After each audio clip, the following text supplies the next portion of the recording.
কয়েক ঘন্টার বৃষ্টিতেই ডুবল ময়মনসিংহ শহর। পানি নিষ্কাশনের পরিকল্পিত ব্যবস্থা না থাকায় ঢাকা ময়মনসিংহ মহাসড়কেও সৃষ্টি হয় জলাবদ্ধতা।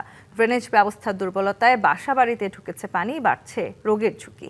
দীর্ঘদিনেও ড্রেনেজ ব্যবস্থার উন্নয়ন না হওয়ায় আসছে বর্ষায় প্রকট হওয়ার শঙ্কা স্থানীয়দের। এদিকে দ্রুত এসব সমস্যার সমাধানে ব্যবস্থা নেওয়ার আশ্বাস সিটি প্রশাসকের।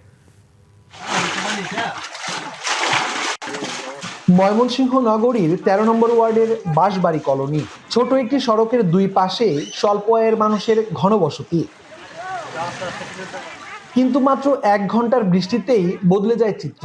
ঘরের ভেতর ঢুকে পড়ে পানি, স্বাভাবিক জীবনযাত্রা হয়ে পড়ে অচল।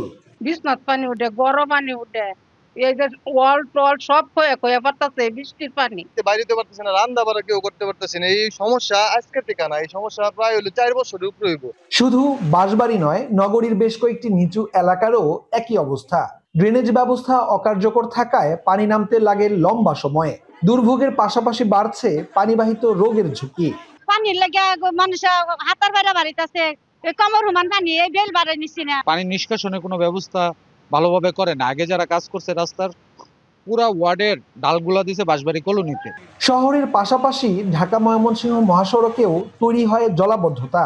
এতে দেখা দেয় যানজট, ব্যাহত হয় চলাচল। এদিকে জলাবদ্ধতা নিরসনে কাজ শুরু করেছে সিটি কর্পোরেশন।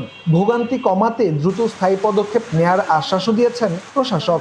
ইতিমধ্যে আমি মাননীয় প্রধানমন্ত্রী এবং স্থানীয় সরকার মন্ত্রণালয়ের প্রতিমন্ত্রী শরণাপন্ন হয়েছি। আমি আশা করছি দ্রুত সময়ের মাধ্যমে সেই রাস্তা ড্রেনগুলোর কাজ যদি আমরা শেষ করতে পারি, ইনশাল্লাহ আগামী বর্ষায় জলাবদ্ধতা দূরীকরণ না হলেও সহনীয় পর্যায়ে আসবে। শিগগিরই ড্রেনেজ ব্যবস্থা পুরোপুরি সচল না হলে আসছে বর্ষায় চরম ভোগান্তিতে পড়তে হবে নগরবাসীকে। ইমরান হাসান রাব্বি, ডিবিসি নিউজ, ময়মনসিংহ।